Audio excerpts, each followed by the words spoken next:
오늘 4장 말씀의 핵심은 성도들은 왕노릇하고 바울은 9절 말씀의 끄트머리라. 음식물로 따지면 찌끄러기.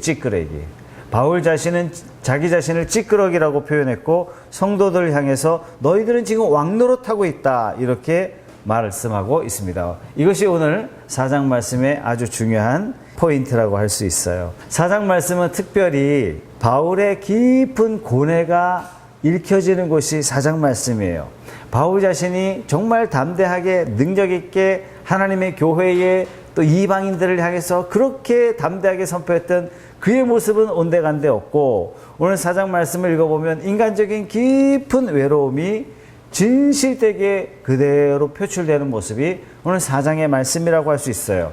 여러분 고린도 전서에는 고린도 교회는 문제가 많다 그랬어요. 1장부터 3장까지는 고린도 교회 안에 분쟁이 일어난 부분에 대해서 계속 바울이 설교하면서 바울 설교의 핵심이 뭡니까? 너희는 그리스도의 것이라. 다시 복음으로 이들을 원위치시키면서 분쟁을 해결하려고 했어요. 그리고 오늘 우리가 4장 읽는데 5장부터는 고린도 교회 안에 그렇게 많이 일어나고 있는 다양한 도덕적인 문제에 대해서 다루고 있단 말이죠. 오늘 말씀은 그 중간에 딱 끼인 장이에요. 자신과 고린도 교회를 나는 아비고 내가 너희를 낳았다. 내가 너희를 기르고 있다. 이런 아비된 심정으로 말씀을 하고 있습니다. 오늘 14절 말씀, 우리가 읽지 않았지만 14절 말씀, 내가 너희를 부끄럽게 하려고 이것을 쓰는 것이 아니라 오직 너희를 내 사랑하는 자녀같이 권하려 하는 것이라. 이 4장을 읽어보면요, 마치 불효막심한 자녀를 희생적으로 사랑하는 부모의 참된 모습이 엿보이는 것이 4장의 말씀이다, 이렇게 할 수 있습니다. 우리 4장 말씀, 우리가 읽은 1절부터 13절까지 말씀을 하나하나 한번 뜯어서 바울이 처했던 상황, 바울이 정말 전하고 싶었던 하나님의 메시지가 뭔지 살펴보겠습니다. 1절 말씀 같이 읽어볼게요. 시작. 사람이 마땅히 우리를 그리스도의 일꾼이요 하나님의 비밀을 맡은 자로 여길지어다. 여러분 1절부터 5절까지 핵심 단어는요, 판단입니다. 판단.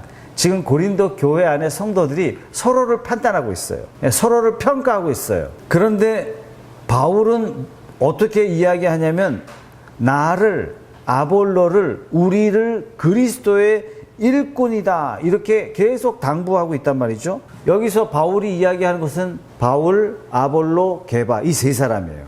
다시 말해서 이 세 부류의 파가 생겨서 나는 바울파, 나는 아볼로파, 나는 게바파 이러면서 바울파이기 때문에 아볼로를 판단하고 게바를 판단하고, 게바파이기 때문에 바울파를 판단하고 아볼로를 판단한단 말이죠. 고린도 교회 안에 목회자를 막 비교하면서 이러쿵저러쿵 비난하고 있는 거예요. 그러면서 분열되고 있는 거예요. 그래서 바울이 뭐라고 이야기해요? 4절 말씀에 판단하실 이는 오직 우리 주 하나님 한 분밖에 안 계십니다. 바울 자신을 가리켜서 뭐라고 이야기했냐면요, 비밀을 맡은 자, 하나님의 비밀을 맡은 자, 이렇게 표현하고 있어요. 1절 말씀에. 여러분, 비밀을 맡은 자, 여기서 비밀을 맡은 자, 하나님의 비밀을 맡은 자, 이 단어에서 가장 중점이 어떤 것이겠습니까? 하나님의 비밀이 중심점이겠습니까? 아니면 비밀을 맡은 자가 중심점이 되겠습니까? 맡은 자예요. 그래서 마태복음 24장 45절 46절 말씀 제가 읽어드릴게요. 충성되고 지혜 있는 종이 되어 주인에게 그 집사람들을 맡아 때를 따라 양식을 나눠줄 자가 누구냐? 하나님이 찾고 계신 거예요. 때를 따라서 하나님의 일을 충성스럽게 해낼 사람이 누구냐? 주인이 올 때 그 종이 이렇게 하는 것을 보면 그 종이 복이 있으리로다. 하나님은요, 지금도 충성된 하나님의 사람을 찾고 있는 줄 믿습니다. 하나님의 일을 맡은 자에게 제일 중요한 건 뭐냐면요, 충성이에요. 충성은 다른 말로요, 신실함이에요. 여러분, 신실함은요, 비가 와도 하는 거예요. 눈보라 쳐도 하는 거예요. 언제까지? 내게 맡겼으니까 목숨이 다할 때까지 그 일을 하는 거예요. 이게 바로 충성이란 얘기예요. 이게 바로 신실이란 얘기예요.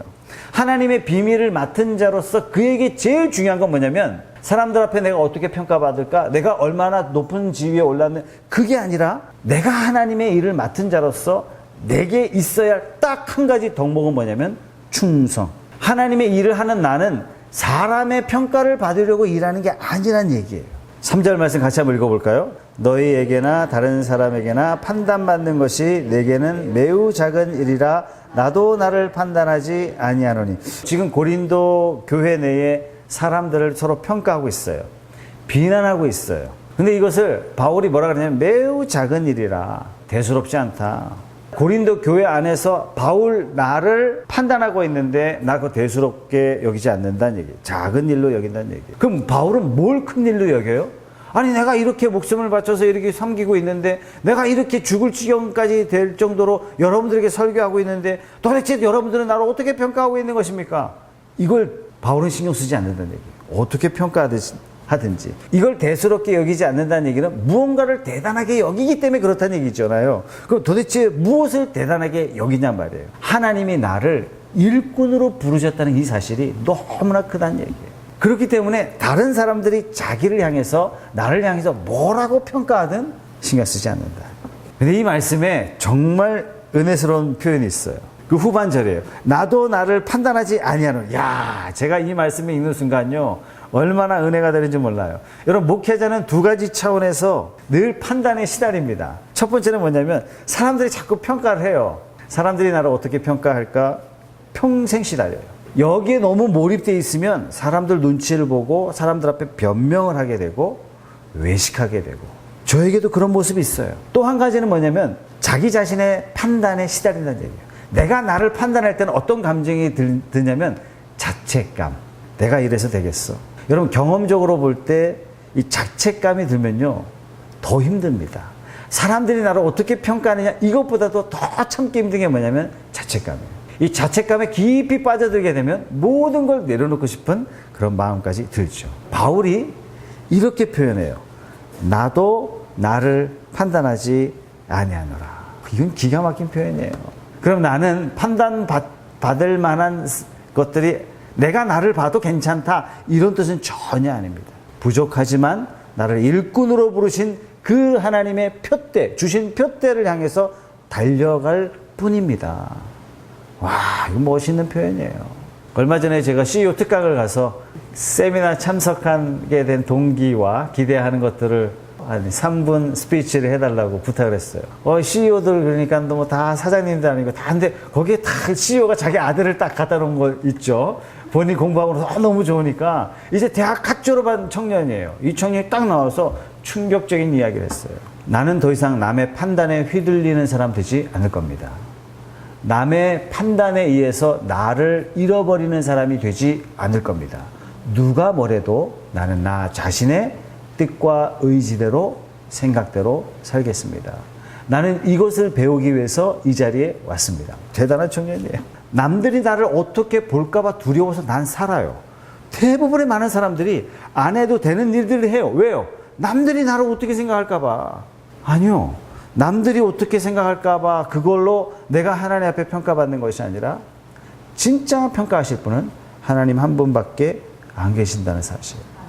우리가 이때부터 진짜 신앙이 시작되는 거죠. 4절 말씀, 내가 자책할 아무것도 깨닫지 못하나.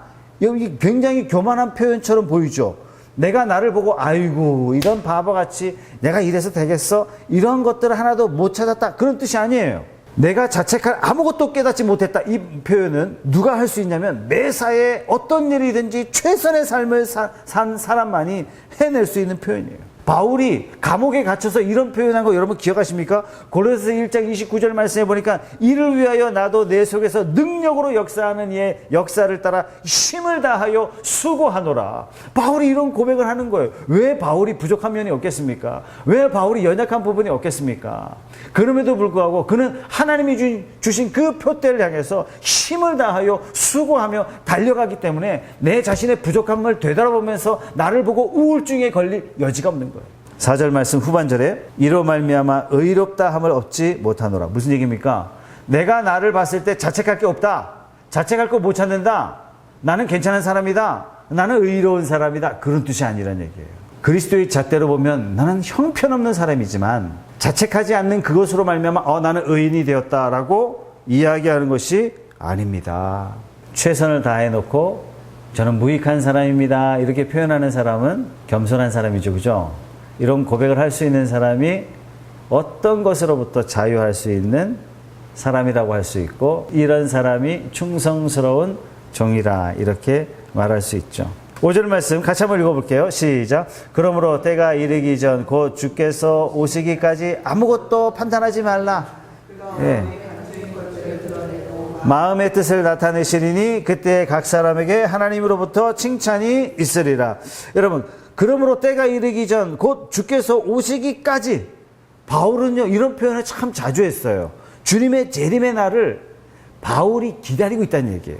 마음속에 재림의 날을 사모하고 있다는 얘기예요. 왜요? 재림의 날에는 감추어졌던 모든 것이 다 밝히 드러난대요. 어떻게 드러나요? 마치 모든 사람이 벌거벗은 것처럼 다 드러날 수밖에 없다는 얘기예요. 바울이 로마서에도 이런 표현을 해요. 여러분, 판단하지 마십시오. 남의 하인을 판단하지 마십시오. 그가 섰거나 넘어졌거나 판단하지 마십시오. 자, 5절 중반절. 그가 어둠에 감추인 것들을 드러내고 마음의 뜻을 나타내시리니. 하나님 앞에 다 드러나요. 감출 것이 아무것도 없어요. 판단이 이때 하면 되겠죠, 그죠? 그때 각 사람에게 하나님으로부터 칭찬이 있으리라. 바울의 시선은 언제나 마지막 때예요.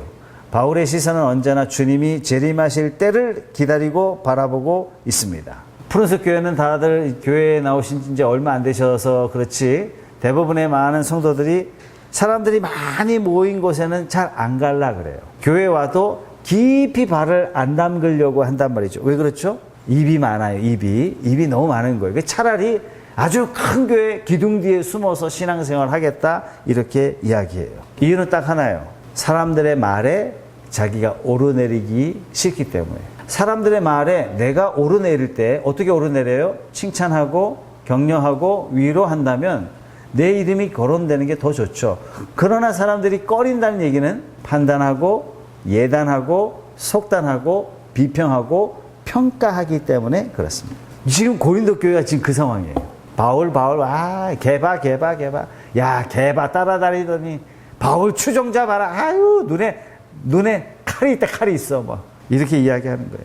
그런데 바울이 마지막 날에 벌거벗은 것 같이 다 드러나리다. 하나님께서 그때 다 심판할 것입니다. 사랑하는 성도 여러분, 진짜 신자는요, 마지막 때가 있는 줄 알고 그때가 곧 닥칠 걸 마음속에 염두해 두고 오늘을 두렵게 사는 거예요. 하나님이 평가하시기 때문에. 그리고 오늘을 최선을 다해서 충성스러운 종으로 살 뿐이에요. 그거 말고는 답이 없는 거예요. 그래서 3절 말씀에 너희에게나 다른 사람에게나 판단받는 것이 내게는 매우 작은 일이라. 여러분들이 아무리 떠들어봐야 그거 중요하지 않습니다. 판단 누가 하신다고요? 하나님 하십니다. 고로 나도 판단하지 않습니다. 그저 내가 해야 할 일은 내게 주어진 그 임무를 충성스럽게 달려갈 뿐입니다. 이 바울 멋진 말이에요. 그죠? 무엇을 정리하고 무엇을 마음에서 털어내야 할지 알았던 사람이에요.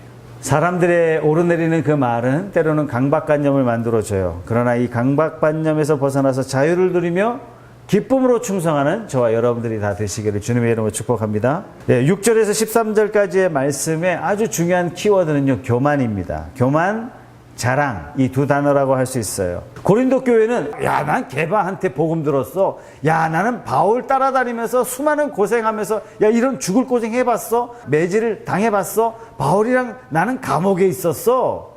이런 경험 해봤어. 고린도 교인들이 이런 자랑하고 있는 거예요. 다 뭐라고 이야기해요?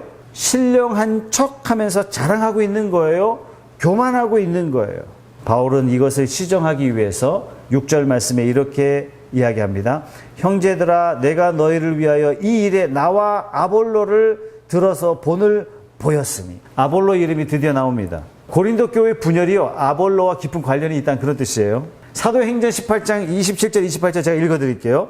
아볼로가 아가야로 건너가고자 함으로 형제들이 그를 격려하여 제자들에게 편지를 써 영접하라 하였더니 그가 감에 은혜로 말미암아 믿는 자에게 많은 유익을 주니. 아볼로는 가는 곳마다 설교를 하면 사람들이 막 감동을 해요. 28절 말씀, 이는 성경으로서 예수는 그리스도라 증언하여 공중 앞에서 힘있게 유대인의 말을 이기미러라. 아볼로는 이 언변이 뛰어났던 것 같아요. 유대인들이 참 똑똑하잖아요. 이 똑똑한 유대인들이 토론을 해도 아볼로를 이길 수가 없는 거예요. 그 주변에 있는 많은 사람들이 아볼로의 설교를 듣고 아볼로와 유대인의 토론을 듣고 그리스도인이 되는 일이 막 일어나는 거예요. 그러다 보니까 이 사람들이 아볼로의 수제자가 되고 아볼로의 문화생이 되고 아볼로의 추종자가 되고 또 고린도 교회 안에 아볼로 역시 아볼로지 이렇게 이야기하는 거예요. 여러분 바울 설교 어떻게 했을까요? 따뜻하게 은혜스럽게? 아니에요. 바울은 굉장히 강하게 했어요. 정말 강하게 했어요. 바울의 성격상 성도가 졸았다. 그 자리에서 그냥 박살내. 지금 상황이 어떤 상황이? 바울 스타일이, 설교 스타일은 이렇다는 얘기예요. 바울도 자신의 삶을 24시간 하나님 앞에 드릴 정도로 정말 강했고 성도들에게 요구했던 설교의 패턴도 굉장히 강한 스타일이에요. 그러니까 아볼로와 바울의 설교 스타일은요 정반대다 이렇게 보시면 될 거예요. 사도행전 18장 24절 말씀에도 이렇게 나옵니다. 알렉산드리아에서 난 아볼로라 하는 유대인이 에베소에 이르니 이 사람은 언변이 좋고 성경에 능통한 자라. 그러니까 아볼로는 굉장히 똑똑했고 말도 잘했고 굉장히 논리적이었고 아볼로의 말은 조금 따뜻했던 것 같아요. 웅변적이고. 반면에 바울의 설교는 굉장히 날카로워요. 바울의 설교를 딱 듣는 순간 나는 죄인이구나 이런 마음이 들 정도로. 사실상 바울파, 게바파는 왜 나와요? 예수님의 수제자예요. 베드로가 설교를 잘했건 못했건 그건 중요하지 않아요. 베드로는요 예수님의 수제자예요. 그 자리 하나만으로도 나는 게바파야 이 말 자체가 갖는 권위는 엄청났다는 얘기입니다. 그런데 오늘 바울이 이렇게 얘기해요. 내가 본을 보였다.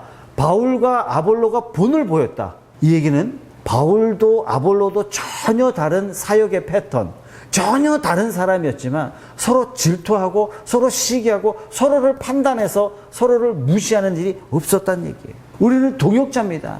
참 이게 멋진 거죠. 나와 성품이 전혀 다른 사람, 나와 생활 스타일이 전혀 다른 사람을 용납하고 함께 동역하는 사람은요 그 하나님 나라의 일꾼이에요. 근데 교회 와서도 나와 스타일이 다르기 때문에 비판하고 미워한다면 이거는 교회에 내가 다듬어져 가야 할 부분이라는 뜻입니다. 굉장히 중요한 표현을 했습니다. 6절 하반절에 보니까 이는 너희로 하여금 기록된 말씀 밖으로 넘어가지 말라 한 것을 우리에게서 배우도록. 기록한 말씀을 넘어가지 말라. 여러분 말씀을 전하다가 말씀의 명령을 넘어서요. 그러니까 바울도 말씀을 전해요. 아볼로도 말씀을 전해요. 서로 다르기 때문에 감정적 표현을 한단 말이에요. 너 그렇게 하지 마. 너 이렇게 하지 마. 네가 왜 상관이야? 여기까지 선을 넘지 않았다는 얘기. 나는 저분을 이해할 수 없지만 저분을 통한 하나님의 이끄심과 사역의 길이 있음을 믿음으로 받았다는 얘기예요. 서로 동역하고 있는 것입니다. 전혀 다른 상황이지만 이해할 수 없는 상황이지만 싸우지 않고 다투지 않고 동역했어요. 여러분 사명이 다를 수 있어요. 말씀을 넘어서지 않았기 때문에 서로 말씀에 순종할 수 있었고 마지막까지 좋은 동역의 관계가 될 수 있었다라는 것입니다. 드디어 7절에서 13절까지에는 사도 바울의 쌓였던 마음의 응어리가 다 터져 나옵니다. 7절 말씀에 누가 너를 남달리 구별하였느냐? 우리를 구별하신 분은 주님이시죠. 사실상 내 입에 야 바울이야 바울, 아볼로야 아볼로 이건 사실 사라져야 돼요. 이분들 때문에 우리가 누구 만났어요? 우리 어떻게 구별되었어요? 예수 그리스도, 예수 그리스도, 예수 그리스도. 우리 입에 예수 그리스도, 예수 그리스도. 나는 예수 그리스도야. 나는 예수 그리스도의 사람이야. 나는 예수 그리스도의 제자야. 이렇게 나와야 되는데 우리를 자녀 삼으신 분은 누구예요? 바울 아니에요. 아볼로 아니에요. 최석찬 아니에요. 대한민국의 뛰어난 설교가 아니에요. 우리를 자녀 삼으시고 우리를 천국으로 안내하기까지 목숨을 바치신 분은 오직 한 분, 우리 주 예수 그리스도 한 분밖에 안 계신 겁니다. 교회가 예수 그리스도를 놓치면요, 첫째 분열합니다. 이거 한국 교회가 그대로 보여주고 있어요. 예수 그리스도 놓치면 교회는 분열하기 시작해요. 분열하면 교회 더 생기면 좋지, 안 좋아요. 우리 교회가 교회를 만들어가야 이 진짜 아름다운 교회죠. 내게 있는 것 중에 받지 아니한 것이 무엇이냐? 하나님의 은혜를 너희들이 다 받았다. 하나님으로부터 은혜를 받아놓고 누구를 자랑하고 있어요? 바울 자랑하고 있고 아볼로 자랑하고 있다는 얘기예요. 네가 받았은즉 어찌하여 받지 아니한 것 같이 자랑하느냐? 여러분 자랑한다는 건 얘기 뭡니까? 자랑한다는 얘기는 나를 높인다는 얘기예요. 여러분 지난주 주일 오후에 가인의 제사와 아벨의 제사의 차이점이 뭐라고 그랬습니까? 가인은 농산물이 농산물이 뭐죠? 내 땀이에요. 내 땀으로 드렸기 때문에 그것이 거절되었기 때문에 분노하는 거예요. 아벨은 무슨 제사를 드려요? 양의 피를 드립니다. 말씀대로, 명하신 대로, 하라는 대로. 내가 한 게 아무것도 없어요. 여러분, 진짜 하나님 받으시는 예배는 나의 의를 드러내는 예배가 아니라 하나님이 다 하셨습니다. 하나님께 맡겨지는 예배, 그렇게 드려지는 예배가 주님이 기뻐하시고 받으시는 예배가 되는 줄로 믿습니다. 어찌하여 받지 아니한 것 같이 자랑하느냐? 자랑한다는 얘기는 하나님으로부터 말미암은 것이 아니라 내 스스로 했습니다. 이런 표현인 거예요. 8절 말씀에 드디어 클라이막스에 올라가고 있어요. 네가 이미 배부르며 이미 풍성하며 우리 없이도 왕이 되었도다. 우리가 너희와 함께 왕 노릇하기 위하여 참으로 너희가 왕이 되기를 원하노라. 여러분, 왕이라는 표현이 무려 3번이나 나옵니다. 이 표현은요, 좋은 표현 아닙니다. 교만하기를 머리 끝까지 올라갔다. 이 표현을 바울이 이렇게 한 거예요. 야, 결국 네가 왕 됐구나. 바울은 지금 뭐라고 이야기해요? 늘 서신서를 쓰면서 그리스도 예수의 종 나 바울은, 그리스도의 종된 나 바울은 늘 서신서를 쓸 때마다 이렇게 표현하잖아요. 그런데 고린도 성도들을 향해서 바울이 뭐라고 해요? 결국은 너희들이 지금 왕 되려고 하는구나. 결국은 너희가 왕이 되었도다. 이렇게 이야기해요. 자, 9절에서 13절 말씀 제가 빨리 한번 읽어볼게요. 내가 생각하건대 하나님이 사도인 우리를 죽이기로 작정된 자 같이 끄트머리에 두셨으며, 사도된 나 바울은 어디에 있다고요? 끄트머리에 있다고요. 근데 너희들은 어디 있다고요? 왕자리에 앉았다고요. 우리는 세계고 천사와 사람에게 구경거리가 되었노라. 바울은 구경거리가 되었는데 고린도 교회 성도들은 자랑거리가 되어 있다는 얘기예요. 10절, 우리는 그리스도 때문에 어리석으나 너희는 그리스도 안에서 스스로 지혜롭다고 이야기하고, 우리는 약하나 너희는 강하고 너희는 존귀하나 우리는 비천하여 바로 이 시각까지 우리가 줄이고 목마르며 헐벗 매맞으며 정처가 없고 또 수고하여 친히 손으로 일을 하며 모욕을 당한 즉 축복하고 박해를 받은 즉 참고 비방을 받은 즉 권면하니 우리가 지금까지 세상의 더러운 것과 만물의 찌꺼기같이 되었도다. 바울은 이야기해요. 나는 찌꺼기같이 되었는데 어찌하여 당신들은 왕이 되려고 하느냐. 사도 바울이 이 세상에 마치 찌꺼기처럼 끄트머리가 된 이유는 딱 한 가지, 예수 그리스도 때문에. 또 하나, 예수 그리스도를 위하여. 그런데 고린도 교인은 스스로 존귀하다 그러고, 나 정도는 돼야 된다 그러고, 집사님처럼 되고 싶다고 이야기하고, 교회와 성도가 서로 재단해, 아유 저 사람들은 안 돼, 아유 이 사람들도 안 돼, 이렇게 서로 평가하고 판단하고 정죄하고 있는 것입니다. 교회가 분열할 때 이런 현상들이 일어납니다. 헌법에 교회 재직은 어떤 사람을 세우는가? 종과 같이 섬기는 사람이에요. 종과 같이. 아, 저 사람은 좀 세워줬으면 좋겠다. 이렇게 해서는 안 되거든요. 이 교회가 주님인 줄 알고 주님처럼 섬기는 거예요. 야, 내가 이 성도한테 잘해주는 것은 이 성도한테 칭찬을 받고 싶어서가 아니라 그분에게 주님이 임하셨기 때문에 섬기는 거예요. 그래서 내가 화장실 청소도 하는 거고요. 그래서 내가 아무도 안 하는, 남들이 제일 싫어하는 그 일을 내가 맡아서 묵묵히 하는 거예요. 이유는 딱 하나예요. 주님의 몸된 교회이기 때문에. 그래서 내가 나를 종 되려고 하는 거예요. 높임을 받으려 하지 않는 거예요. 왜?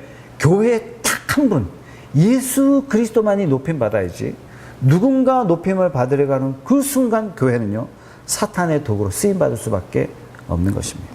사랑하는 성도 여러분, 푸른숲 교회 어떻게 하면 좋은 교회 될까요? 답 딱 있어요. 종과 같이 섬기는 거예요.